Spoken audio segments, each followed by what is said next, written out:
สถานีรถไฟชุมพรนะครับ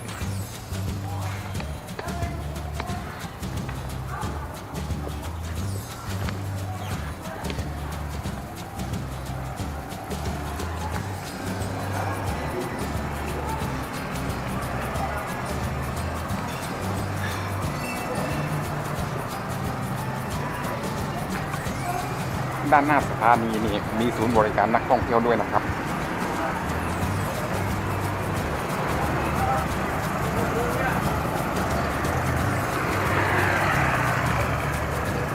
และด้านหน้าสถานีก็มีรถรับจ้างมากมายนะครับ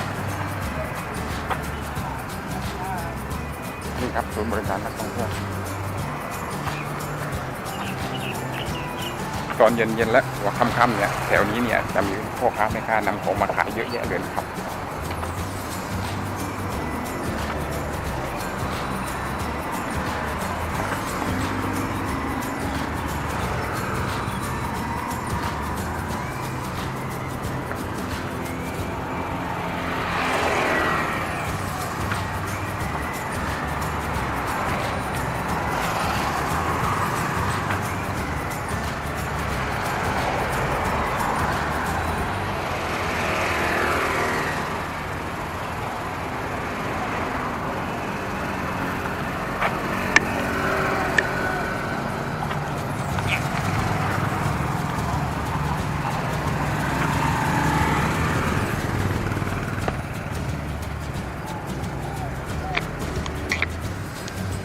บริเวณหน้าสถานี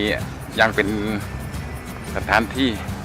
บ้านพักของเจ้าหน้าที่รถไฟด้วยนะครับอยู่เป็นแถวเป็นแนวไปเลยครับ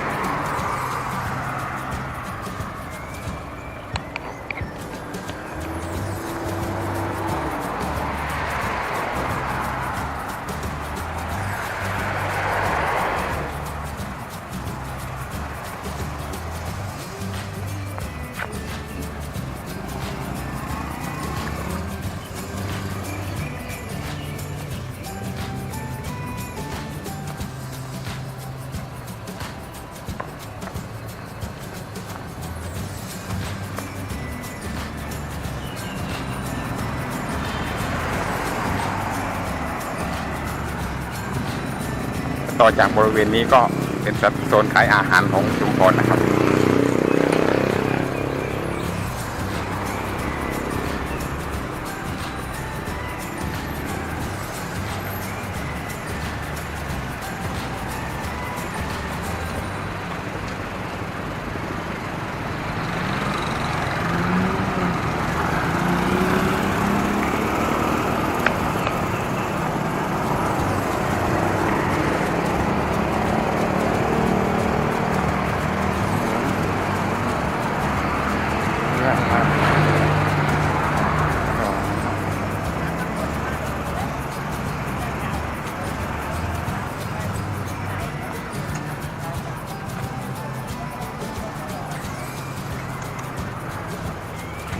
ว่าหักแล้ว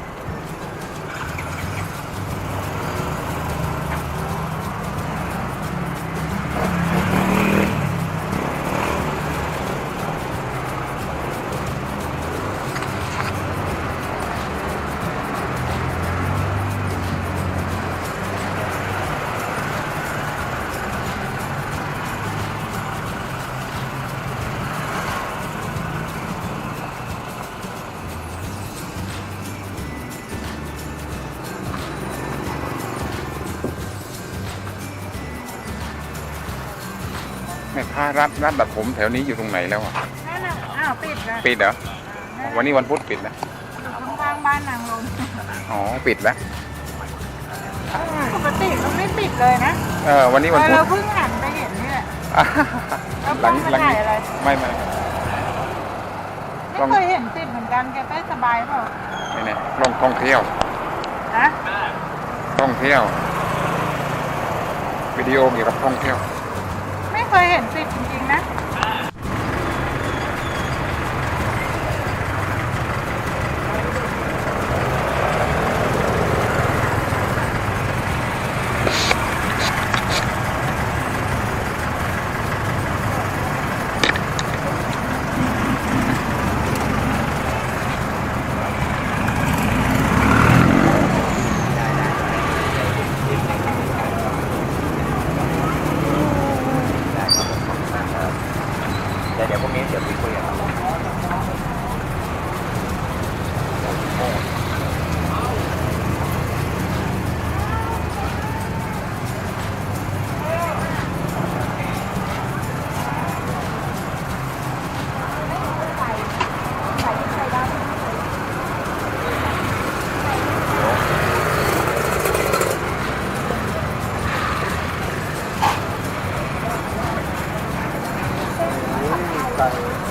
ด้วยนี่เลยเนี่ย